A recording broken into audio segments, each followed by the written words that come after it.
आपको बताएं कि साइफर के मामले पर बानी पीटीआई और प्रिंसिपल सेक्रेटरी आजम खान की मुबैना ऑडियो लीक सामने आई थी। ऑडियो में बानी पीटीआई को अपने सेक्रेटरी आजम खान से साइफर के हवाले से बात करते सुना जा सकता है। मुबैना ऑडियो में बानी पीटीआई आजम खान को साइफर को अपने मफाद में इस्तेमाल करने की हिदायत भी दे रहे हैं। बिल्कुल, इसी पर मजीद बात करेंगे। एडिटर नॉर्थ सुहेल इकबाल भट्टी साहब मौजूद हैं। जी सुहेल साहब, क्या समझते हैं इस फैसले से?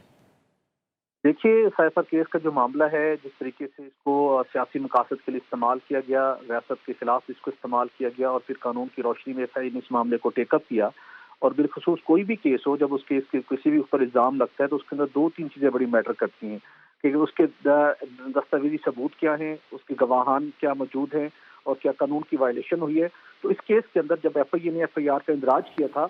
उस वक्त से बहुत सी चीज़ें बिल्कुल वाज़ेह थी और ये बात अटल दिखाई दे रही थी कि कोई भी रियासत किसी भी स्टेट फंक्शनरी को स्टेट सीक्रेट्स और नेशनल सिक्योरिटी से जुड़े हुए मामलात को गैर जिम्मेदाराना तरीके से हैंडल और डिस्क्लोज करने की इजाज़त नहीं दे सकती। लेकिन इसके बरक्स इमरान खान ने बासकियत वज़ीर-ए-आज़म ने एक इंतहाई अहम डिप्लोमेटिक साइफर को न सिर्फ सियासी मकासद के हसूल के लिए इस्तेमाल किया, सरेआम अवाम के सामने लहराया, जिससे पाकिस्तान के सफारती तल्लुकात को सख्त नुकसान पहुंचा। साइफर केस एक इंतहाई अहम और ठोस केस है क्योंकि इसमें उस वक्त की अहम तरीन रियासती शख्सियात और मुतलका जो उस वक्त की अपॉइंटमेंट थी वो गवाह के तौर पर पेश हुई। इसके अंदर देखें तो इस केस के सबसे अहम तरीन गवाह हैं जो कि प्रिंसिपल सेक्रेटरी थे उस वक्त के वज़ीर-ए-आज़म इमरान खान के, आजम खान साहब। और आजम खान साहब अपनी स्टेटमेंट के जरिए से ये इकरार कर चुके हैं कि उन्होंने साइफर इमरान खान को दिया जो उन्होंने वापस नहीं मिला। इसी तरह दूसरे गवाह असद मजीद, वो भी अदालत में अपने उन्होंने बयान जमा करवाया कि साइफर में कोई साजिश नहीं थी और ना ही कोई थ्रेट था। इसके साथ तीसरे अहम तरीन गवाह थे उस वक्त के सेक्रेटरी खारजा सुहेल महमूद, उन्होंने भी साइफर के बारे में अदालत में स्टेटमेंट अपनी रिकॉर्ड करवाई जिसमें उन्होंने कहा कि इस साइफर की मिस हैंडलिंग से पाकिस्तान और अमेरिका के तल्लुकात को काफ़ी नुकसान पहुंचा। इसके साथ साथ आजम खान और इमरान खान की ऑडियो लीक इस केस को बिल्कुल वाजे कर देती है, जिसमें बिल्कुल वाजे तौर पर देखा जा सकता है कि इमरान खान आजम खान के साथ मिलकर साइफर को सियासी मकासद के लिए इस्तेमाल करने का एक प्लान बना रहे हैं। ये फैसला जो अदालत की जानिब से सामने आया एक इंतहाई अहम फैसला है क्योंकि कोई भी शख्स पाकिस्तान की नेशनल सिक्योरिटी और सफारती तल्लुकात के साथ खिलवाड़ करने की उसको इजाज़त नहीं दी जा सकती। इस फैसले से बिल्कुल वाज़ेह कर दिया गया है और आज अदालत ने साबित किया है कि चाहे कोई शख्स कोई भी हो जो अहम तरीन रियासती जिम्मेदारी पर मामूर हो, चाहे कितना ही बासर क्यों न हो, कानून के सामने वो हमेशा जवाब दे रहेगा। इसके साथ साथ हम देखते हैं कि जो साबिक वज़ीर-ए-आज़म और उनके प्रिंसिपल सेक्रेटरी आजम खान की जो ऑडियो लीक सामने आई थी वो बिल्कुल क्रिस्टल क्लियर है कि किस तरीके के साथ साइफर के मामले को एक सियासी मकासद के हसूल के लिए रियासत के मफादात को बलाए-ताक रखते हुए इसको इस्तेमाल करने का फैसला किया गया। इस ऑडियो के अंदर हम वाज़ेह तौर के पर हमने सुना था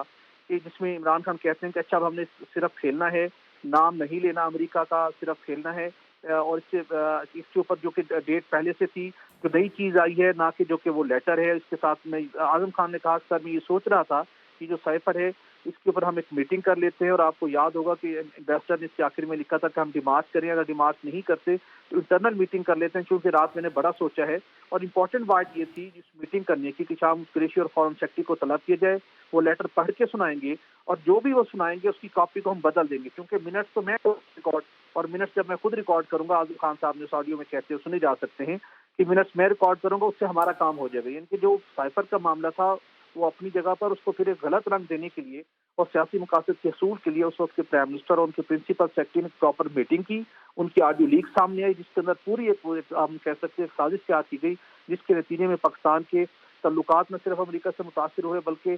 जो ऑफिशियल सीक्रेट एक्ट था उसकी वायलेशन की गई, जिसके अंदर अगरचे कि हम देखते हैं कि जब इस कॉपी को बदला गया और जिसके जो मिनट्स भी तब्दील किए गए, फिर कहा गया कि जब हम मिनट्स तब्दील कर लेंगे उसके बाद सिर्फ ये काम होगा कि हमने इसका एनालिसिस उधर ही होगा और हम एनालिसिस अपनी मर्जी के मिनट्स में करेंगे ताकि मिनट्स ऑफिस में ही रिकॉर्ड हो और एनालिसिस ये होगा कि ये एक इनडायरेक्ट थ्रेट है, डिप्लोमेटिक लैंग्वेज में से थ्रेट कहते हैं। और फिर उन्हें आजम खान ने कहा देखिए मिनट्स तो फिर मेरे हाथ में ही है ना, वो अपनी मर्जी से हम ड्राफ्ट करेंगे। तो फिर इमरान खान साहब ने उस वक्त उनसे पूछा तो फिर किस किस को बुलाएं, इसमें बताया जाए कि शाह कुरैशी को बुलाया जाए। बिल्कुल अहम तरीन ये मामला था, साइफर केस का मामला था और साइफर केस में आज बानी पीटीआई और शाह कुरैशी को 10-10 साल कैद की सजा सुना दी गई है।